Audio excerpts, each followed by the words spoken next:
Si Harry Roque, nagagalit siya kasi after 6 months daw or 8 months, nagbalentong daw si PBBM dun sa charter change. Yung amo mo, wala pang isang buwan. Ang sabi niya, ex-President Duterte now supports charter change.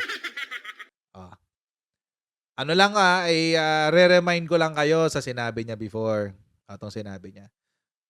Bangag adik. Bangag daw at adik si PBBM. Lumabas sa bibig niya yan. O, ito ngayon ang sinabi niya. Pakinggan nyo. May bago lumabas sa bibig niya. Wala akong sinabi na gano'n. Ma'am, you have to, even if you kill me 1,000 times, wala akong sinabi na. Pakasinungaling talaga! Ang sinungaling! Alam niyo yung gaslight? This is the perfect example of gaslighting.